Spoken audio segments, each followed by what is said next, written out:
notre ami là. Notre dernier sujet, c'est le Togo. Nous évoquons cette tournée même, il faut le dire, des cadres de l'Union pour la République en faveur de la candidature de Faure Gnassingbé, entamée depuis le 26 décembre par Thierry. La tournée nationale du parti Unir dans la zone sud a connu donc son apothéose dimanche. C'était dans un bain de foule que la délégation du parti, avec à sa tête les militants Solitoki Isso, Acholi Akleso, est arrivée dans l'espace Blozo Kakaveli en introduisant la militante Ibrahim Memounatou, vice-présidente d'Unir en charge du Grand Lomé, et qui donc ces tournées ont pour objectif d'exiger, de prier même le président de la République, arrêtez de me déconcentrer s'il vous plaît, de se porter candidat à la présidentielle de 2020. Jean-Luc Asiakone. Vous avez la parole. Non, je crois que si le ridicule devait tuer, franchement, il y en aurait qui seraient déjà morts, quoi. Non, mais soyons sérieux. Il y a du ridicule. Non, du ridicule. Non, Dimas.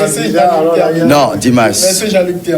Si M. Faure Gnassingbé veut être candidat, je ne vois pas pourquoi les militants vont commencer par s'agiter pour dire « Nous voulons que tu sois candidat », comme si le monsieur refusait d'être candidat, et donc on le suppliait. Qui c'est? Je ne crois pas. Non, je ne crois pas. Mais c'est comme au temps de son père, où on voyait les laclés qui se mettaient à genoux pour demander pardon, et il y a des mains, il faut aller aux élections. C'est la même histoire, on est en train de nous servir. Non, vous savez, oh mais si, quand il disait mille et Claudie, mille à Lydie, il y a des mains. Non, je crois que. C'est pas pour les élections. Non, c'est vrai, c'était pas pour les élections. Mais mais pour les élections, voilà, et justement, et ils ont intervenu pour le supplier. C'est la même chose qu'on est en train de faire. Je crois que M. Faure Gnassingbé est derrière en train de téléguider les choses. Il demande à ses militants de s'agiter pour dire nous voulons que tu sois notre candidat, notre champion. C'est mon analyse en fait, que c'est assez militant de s'agiter pour dire c'est notre champion, c'est notre candidat. Parce que l'impression que ça donne, vous comprenez que soit en interne, peut-être qu'il y a un problème. Dimas, laisse-moi terminer. C'est comme en interne, il y a un problème. Peut-être qu'il y a deux camps. Ceux qui ne veulent pas que M. Faure Gnassingbé se repositionne et ceux qui veulent que M. Faure Gnassingbé se repositionne. Ça, c'est dans la fiction. Et peut-être que c'est la majorité. La majorité, enfin ceux qui veulent qu'il se repositionne ont la majorité. Et là maintenant, ils veulent noyer ceux qui ne veulent pas le voir. Non, j'ai pas fini. Ceux qui ne veulent pas le voir se repositionner. Mais au-delà de tout, je pense que en interne, le monsieur, il a un peu peur. Il a peur peut-être d'une réaction possible au niveau de la population. Non, attends, au niveau de la population, peut-être qu'en annonçant sa candidature, cela peut susciter une révolution populaire. Et de l'autre côté, jusqu'à présent, M. Faure Gnassingbé n'a pas encore le hockey de la France. Il ne sait pas ce que... Oui, je pèse bien mes mots. Il ne sait pas... D'accord, ok. D'accord. Vous pensez que Faure Gnassingbé est demandeur de ces genres de supplications? Mais pourquoi serait-il demandeur de la chose? Parce que je me rappelle bien, je voudrais prendre Jean-Luc Asialé en témoin pour dire que lorsque on parlait déjà du président de l'ANC, Jean-Pierre Fabre, on disait de lui qu'il était le candidat naturel. Et on sait comment ça a fini, non? Mais qui sont ceux qui l'ont porté candidat? C'est pas ces militants. Et pendant longtemps, ils ne se sont pas agités. Attention. Je te laisse. Non, attention. Chacun a sa façon de vivre ses sentiments. Maintenant, on a vu des partisans de l'ANC déclarer que le candidat naturel, c'est tout à fait normal. Voilà. Maintenant, il dit que c'est tout à fait normal. Moi, je voudrais. Non, Faure Gnassingbé peut être le candidat naturel. C'est-à-dire que moi, il faut que l'histoire nous instruise. hein, nous n'allons pas avancer comme si on met en autarcie l'histoire et que ça nous serve à rien. Moi, j'aimerais bien, parce que c'est peut-être mon école, faire ces approches-là en comparant, en appelant les téléspectateurs à témoins sur des données réelles de l'histoire. Là, nous faisons du factuel. Lorsqu'il était question de l'ANC, de son candidat, qui sont ceux qui l'ont amené dans la peau de candidat? C'était la base de l'ANC. Et avant, quelques jours avant, la question se pouvait déjà savoir lorsque quelques anciens lieutenants se prononçaient déjà sur la question qu'il était le candidat naturel. Si on pouvait faire autant pour le président de l'ANC, je ne sais pas pourquoi un autre parti qui ne soit pas un affidé de l'ANC n'a pas le droit de le faire. Ce que vous avez permis à Kodjo, je crois que si vous êtes bon juge, vous devez permettre pareil à Kofi. Si il est... C'est fort qui est Kodjo. Bon, moi, je n'en sais rien. Donc, parce que je me dis, quel est le problème lorsque les partisans d'un parti, les éléments d'un parti demandent à ce que leur leader soit candidat à une élection? Est-ce qu'il y a problème? Est-ce que ça pose un problème? Eux, ils ne font que demander, mais maintenant, le moment viendra où le peuple sera appelé aux urnes pour trancher. Donc moi, je préfère attendre, par exemple, des éléments comme ça pour juger, mais je me dirais que ce serait trop vite allé en besoin si je me mettais à faire des conjectures comme quoi, ridicule, tout ça là. Ben écoute, moi je... Alors, Dimas, dans la déclaration du Grand Lomé, c'est comme ça qu'on l'a appelé, qui a été lu par la militante Adam Lété, il a dit, nous, militantes et militants du Grand Lomé, vous prions d'accepter, Excellence, Monsieur le Président, de porter le moment venu l'étendard de notre grand parti à l'élection présidentielle du 22 février 2020. Moi, c'est le mot « vous prions » sur lequel je voulais m'interroger. Il y a un doute qui s'installe dans la Maison Bleue. Le président de la République serait-il en train de dire... Le fait de prier, ça veut dire qu'il y a un doute. C'est d'ailleurs la prière même qui apporte la foi. Ça veut dire que tu as la foi. Ça porte. Oh non. Là, on ne prie pas Dieu. On ne prie pas Dieu, on le supplie. Nous prions. C'est pas Dieu. Non, c'est une formule de politesse. Vous-même, vous l'avez écrit 1000 fois déjà sur vos lettres de demande. C'est une formule de politesse. Ça n'a rien de quoi là. Et puis vous voulez qu'il s'adresse au chef de l'État comment? Après tout, leur candidat, c'est le chef de l'État. Vous voulez, nous vous donnons injonction d'être notre candidat et tout ça là. Non. On a vu ça. Hein, non. Donc, c'est des termes de courtoisie qu'on est... De civilité. Oui, justement, non, votre réponse est en train de satisfaire ma question, en ce sens que s'il est clair comme de l'eau de roche pour tout le monde que Faure Gnassingbé sera candidat, à quoi rime tout ça? Mais c'est ces militants. Non, moi je refuse les militants de son parti. Moi, j'ai la réponse à cette question. Non, attendez là, attendez. Oui. C'est son parti. C'est ses militants. Ils n'ont pas dit là-bas, nous, peuple togolais. Non, je sais. Mais alors, c'est des militants. Est-ce que les militants n'ont pas droit de demander à un candidat, fut-il un candidat sortant ou un nouveau, de se présenter, d'être le porte-flambeau de leur parti? Mais moi, je me dis ceci. Il y a cette posture que certains adoptent dans ce pays qui fait que il y a une vision manichéenne de la situation. Quoi qu'il en soit, tout ce que UNI fait, c'est satanique, c'est mauvais, c'est mal, c'est le mal incarné. Et tout ce que l'opposition fait, c'est ce que... Puisque les mêmes choses ne peuvent pas se produire dans deux partis, et on peut penser que pour un autre parti, c'est bien, c'est normal, c'est logique, et pour l'autre parti, c'est ridicule, et le ridicule ne tue pas. C'est ça. Mais attendez, si Faure Gnassingbé peut être réclamé par ses militants, et au finish, un congrès du parti le consacre, si Jean-Pierre Fabre pouvait le faire autant, pourquoi est-ce que Faure Gnassingbé ne peut pas le faire? Pourquoi est-ce que le parti de Faure Gnassingbé... je vais revenir. Non, je vais revenir là. Si c'est que il n'y a jamais eu ces sollicitations auprès des militants et qui est seulement les militants de premier ordre du parti Des premières heures. Voilà. Qui se sont réunis au sein d'un congrès pour désigner, on va dire que c'est Faure qui leur a forcé les mains. Ou bien, si au-delà de tout ça, si c'est au-delà de tout ça, c'est eux qui votent. C'est eux qui forment la majorité. C'est eux qui lisent les déclarations. Non, c'est pas ce que vous dites, là, c'est pas la base qui est venue lire la déclaration. C'est la base qui est réunie. C'est lui. C'est la base du grand Lomé. Quand ils ont lu la déclaration, est-ce qu'il y a eu des protestations en bas? Ou bien il y a... Mais pourquoi pas? Bon, attends, tu as vu quelqu'un enchaîné, menotté, aller là-bas, va soutenir fort. Moi, je suis dans le route de je vais revenir rapidement sur un truc. Non, Dimas, tu as déjà terminé. Non, je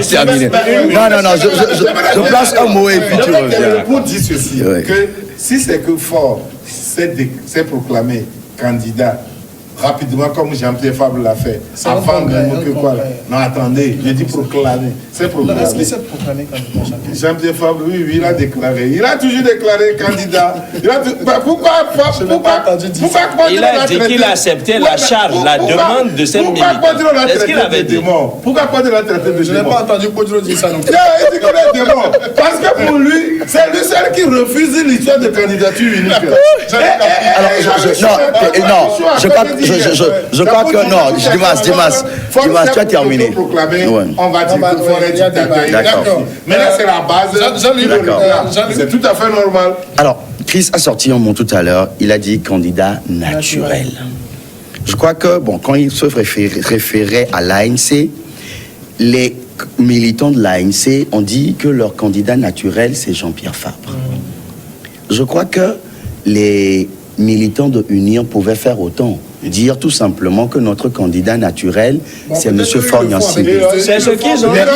Non, attendez, c'est moi qui ai la parole. Peut-être qu'eux, ils le font avec plus de rhétorique. Non, mon œil. Non, ici, on a comme l'impression, ce que cela démontre, c'est comme on supplie la personne. Et en le suppliant, c'est comme s'il est en train de refuser. On veut le forcer à être candidat. C'est ça, en fait, c'est l'image que ça donne. C'est comme les militants. Non, laisse-moi terminer. C'est comme s'il dit, je ne veux pas, mais on le force à le faire. Alors, où est le problème? Non, jusque-là, je ne dis pas que s'il est candidat ou pas, mais c'est ridicule. On ne peut pas aujourd'hui aller de Lomé jusqu'à Sinkassé, dire que nous sommes en train de crier pour que monsieur supplier, monsieur Faure Gnassingbé d'être candidat. Non, il suffit tout simplement. Non, c'est pas une démonstration de popularité. C'est dans les urnes que ça va se passer. Je crois que il suffisait tout simplement à Unir d'organiser son congrès ou son conseil, tout ce qu'ils veulent, et maintenant dire notre candidat, c'est M. Faure Gnassingbé. Au lieu de faire tout ce théâtre. Non, ça c'est du théâtre, ce qu'ils sont en train de faire. C'est de la comédie. Non, ça n'a pas de sens. On sait que depuis 2015, on savait qu'on voterait en 2020. Et je suis sûr qu'un parti aussi organisé que Uni savait qui allait être son candidat en 2020. Alors moi je reviens à ma question. Quand on connaît celui-là depuis des années, à quoi rime tout ceci? C'est justement à quoi rime là. C'est à cette question-là que je voudrais répondre. Je dis que ça rime à tout. Et c'est même une rime riche. Parce que lorsque vous êtes riche d'une base qui compte des millions peut-être de fidèles, il faut faire avec cette richesse-là. C'est pour cela que je parle de rime riche. On ne peut pas ne pas le dire. Parce que quoi que disent les uns et les autres, la décision de se faire candidat, d'être candidat, ne viendra que de Faure. C'est ça, en principe, ça. C'est-à-dire la façon d'approcher l'événement. Vous êtes 1000, vous avez 1000 perceptions de la chose. Certains ont une perception totale, certains pouvaient l'avoir avec un peu de réserve, etc. Mais ceux qui sont les plus décidés, et lorsqu'on parle par exemple de candidat naturel, c'est le candidat à même de porter au mieux l'étendard du parti. C'est pour cela qu'on parle de candidat naturel. C'est-à-dire qu'il se dessine tout spontanément que c'est celui-là qui porte le mieux les aspirations. Et on n'a plus à le supplier. Oui, même maintenant. Seulement, la question est que vous n'avez pas leur dit ce que vous pensez. Voilà. C'est ça le problème. Non. Vous ne pouvez S'il pas... est le candidat naturel, on ne le supplée plus. Non. C'est le problème. C'est une compréhension assez quand même élémentaire. Le problème, c'est que c'est-à-dire que ce n'est pas à vous. Étant non, nous ne faisons que des analyses. Non, on n'est pas d'un parti. Non, on ne fait que des analyses. Vous qui avez une perception différente de la chose. Ouais. C'est vrai que cela ne peut pas faire votre préoccupation. C'est-à-dire, vous trouvez qu'on ne doit pas le faire ainsi. Eux, ils trouvent... Oui, c'est ce qu'on dit. Oui, c'est-à-dire, eux, ils trouvent que c'est de cette façon-là qu'il faut le faire. Et lorsque, par exemple, ANC, je pèse mes mots. Alors, lorsque je cite ANC ici, c'est parce que peut-être que tu sais de quoi je parle. Lorsqu'il était question que la base de l'ANC choisissent leur candidat, personne ne s'y est opposé parce qu'ils se sont rassemblés pour le faire. Mais on a trouvé ça plutôt... À travers quoi? Un congrès, bien sûr. C'est ce que je dis. Alors, maintenant, unir n'avait qu'à organiser un congrès et choisir son candidat. Alors, ils n'ont pas besoin de crier sur tous les toits et dire que c'est le peuple qui veut... Non, je crois que c'est... Bon, d'accord, vas-y. Un, je crois que c'est moi, parce qu'il avait déjà épuisé son temps de parole. Alors, je vais finir pour dire ceci, que soyez tolérants. C'est-à-dire, c'est ce qui, justement, pose problème généralement lorsqu'on aborde la question politique, c'est cette passion-là que nous mettons, cette émotion-là que nous mettons à critiquer les autres. Parce que je dis, l'essentiel ne se joue pas dans la destination. Il a dit lui-même, l'essentiel se joue au niveau des urnes. Donc, quel que soit le théâtre, la façon de démontrer l'adhésion des militants au projet d'un tel candidat, etc., ce n'est pas ça qui compte. Chacun a sa manière de vivre la chose. Le sentiment, là, chacun a sa manière de le faire. Étant cordiaux, je ne peux pas interdire à l'autre de vivre son émotion de la même façon, ou bien de vivre son émotion de façon différente. Non, je crois que Dimas ne peut pas parler. Non, je crois que tu ne peux pas parler. Non, mais c'est pour dire que quoi? C'est pour dire que, en fait, la posture de Faure Gnassingbé diffère des autres postures. Pas de... Non, vas-y. Tu sais que Faure Gnassingbé, c'est le président sortant. Il est traité de tous les noms. On dit que bon, c'est lui-même qui s'impose, c'est un dictateur. Et un dictateur, tout le monde sait que c'est quelqu'un qui s'impose à son peuple, c'est quelqu'un qui... Ben, on fait tout. Non. Maintenant que c'est sa base, c'est ces militants qui disent que c'est lui qui est à même de défendre un étendard. On trouve ça aussi ridicule. Finalement, il fait comme son père. Je ne sais pas. Comme il était interdit de faire comme son père. Lui, c'est moi. Hein. Moi, c'est moi. Lui, c'est lui. L'époque de la dictature du parti unique est révolue. Non. Et tu es d'accord avec moi qu'on ne peut plus vivre cette époque-là. Avant, si tu ne sortais pas pour aller soutenir, en tout cas manifester pour RPT à l'époque, tu peux être taxé tu peux avoir valet local. Voilà. Maintenant, personne ne te force d'aller soutenir Ini. Personne. Tu es libre. Et c'est pour cela que je posais la question tout de suite à Samuel. Est-ce qu'il a vu des gens me noter, aller là-bas, traîner pour dire que vous devez applaudir parce qu'ils ont dit que c'est Faure Gnassingbé qui doit prendre part. Mais qu'est-ce qu'il faut parler d'un candidat naturel, véritablement naturel? Mais c'est fort par rapport à Uni. Personne n'en disconvient. Non, personne n'en disconvient. Mais ils n'ont pas crié avec des tantemars pour les réunir. Non, mais c'est quoi cette histoire de projo? Vous devez, si vous voulez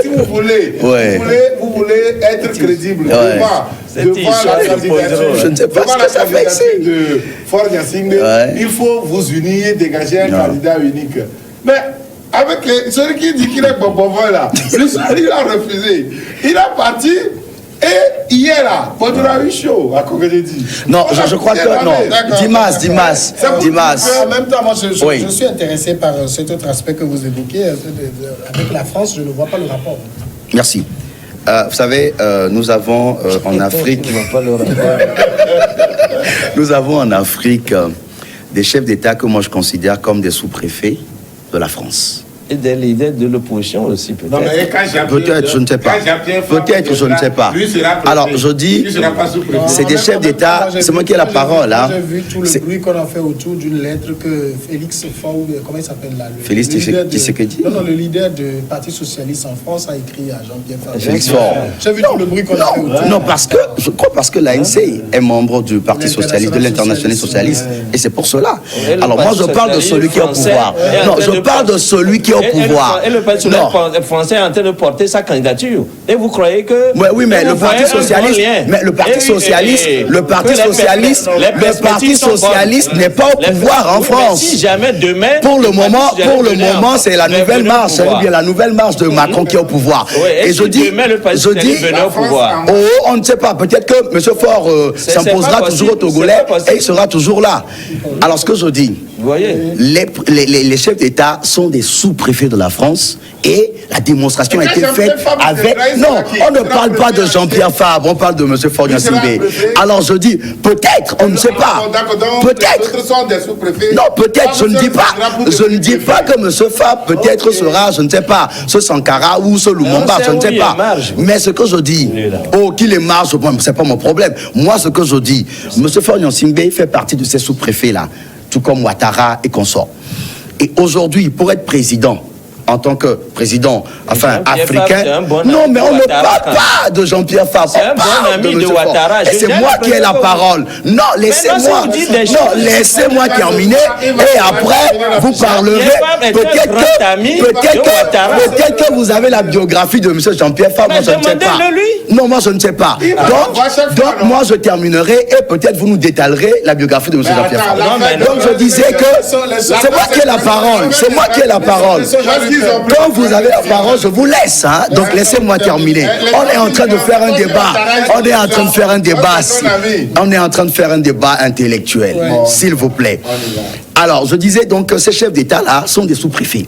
Et ils ont besoin de l'autorisation de la France avant de se positionner comme président ou comme candidat dans leur pays. Et quand ils n'ont pas ce OK... Où est-ce que c'est écrit que... Non, ça a toujours été comme ça. Et donc aujourd'hui, pour terminer, aujourd'hui, M. Faure n'a pas encore le OK de M. Macron. Alors, il s'active à vendre des sociétés aux Français pour pouvoir avoir le OK. Moi, c'est ça. J'ai appris quand j'étais en classe. Maintenant, vous pouvez parler de Jean-Pierre Fabre. J'ai appris quand j'étais en classe de terminale qu'il y avait un téléphone rouge entre le Kremlin et Washington. Vous pensez qu'il y a un téléphone d'une couleur à la présidence où Faure-Gnassingbé attend chaque matin le coup de fil de Macron? Peut-être deux téléphones. Ben, tous se décident. Vous savez, les pays africains sont des précarés. Hein? Oui, tous se décident à l'Élysée. Ah, mais oui, vous avez égratigné mon temps de parole. Ah, vous avez égratigné mon temps de parole. Vous l'avez égratigné, c'est bon. Maintenant, vous allez me laisser parler. Non. D'accord. Mais d'accord, c'est que ce que je voudrais dire, c'est que je remonte encore un peu à l'histoire pour que les gens comprennent un peu cette contorsion intellectuelle là, et que certains intellectuels ont justement d'apprécier la politique chez nous. Vous savez, les gens ont dit ici que Macron ne veut pas recevoir Faure-Gnassingbé. On a déjà oublié ça. Et comme du coup, aujourd'hui, on trouve que Faure-Gnassingbé, c'est un sous-préfet. Par exemple, les présidents africains sont sous-préfets, alors que les gens ont dit que ce n'est pas le bel amour entre Faure-Gnassingbé et Macron. Mais pourquoi le rapport alors? C'est-à-dire, il faut que... le rapport. Ah ben voilà. Si le préfet... la tête du préfet ne plaît pas au chef. Il faut que je te fasse maintenant chez moi parce qu'il refuse de comprendre là. Je vais lui faire le dessin. Non. C'est-à-dire, je sais qu'aujourd'hui... Vous oubliez alors la France-Afrique. Écoutez, je sais ce que c'est que la France-Afrique. Alors, donc vous ne pouvez pas dire que ces chefs d'État-là ne sont pas des préfets des pions. Qui a dit hier? Parle, toi, en tant que Jean-Luc. Alors, ne m'oppose pas ça. Alors là, je sais te lire quand même. Mais c'est que les gens hier déjà disaient que ce n'est pas l'amour entre Faure-Gnassingbé et aujourd'hui, lorsque nous sommes... c'est des histoires, c'est pas vrai. Aujourd'hui, on est à la veille d'une élection cruciale. On est à la veille de 2020, déjà dans 2 mois, on aura le président du Togo sera désigné. Les gens trouvent tout de fait que maintenant, Faure-Gnassingbé, si jamais devenait candidat, il serait Mais si Macron, alors je reprends ce que tu dis. Si Macron avait refusé de le prendre, si Macron avait refusé de le prendre, c'est dû à quoi? Mais c'est ce qu'il faut chercher à savoir. Tu acceptes maintenant que tel a été le cas? Mais si je dis, même si ça a été le cas, cherchons à savoir pourquoi. Une chose est sûre, entre Faure Gnassingbé et Jean-Pierre Fabre. Non, on ne parle pas de Jean-Pierre Fabre, on parle de M. Faure Gnassingbé. Je ne vois pas pourquoi vous emmenez le débat sur M. Jean-Pierre Fabre. Non, je suis désolé. Non, Faure, il n'est pas candidat, pourtant, non, il est le président de la République, oui ou non? Alors on parle de lui. M. Jean-Pierre Fabre n'est qu'un seul candidat. Alors laissez M. Jean-Pierre Fabre tranquille. Non. Entre Faure Gnassingbé et Jean-Pierre Fabre. C'est M. Faure Gnassingbé, parce que c'est lui qui est au pouvoir. Et c'est ce que je dis. Donc tu me rejoins alors. Tu me rejoins. Si tu me rejoins. Parce que ça a toujours été comme ça. Ça a toujours été comme ça. Les épaules solides. Non. Ça. Merci également à Dimas Dikodo. Merci à vous tous aussi. Bonne et heureuse année. Ah ouais, mais donne-moi au moins l'opportunité de leur souhaiter bonne et heureuse année. Avec la paix, beaucoup d'argent, beaucoup de bonheur et la santé. Je disais à quelqu'un hier que chaque année vient avec ses peines. Ah ouais. 2020 viendra avec ah bien sûr, avec ses peines et ses sourires. Prions qu'il y ait plus de joie, bien sûr, qu'il y ait plus de joie que de peine. Moi, je suis encore avec vous demain.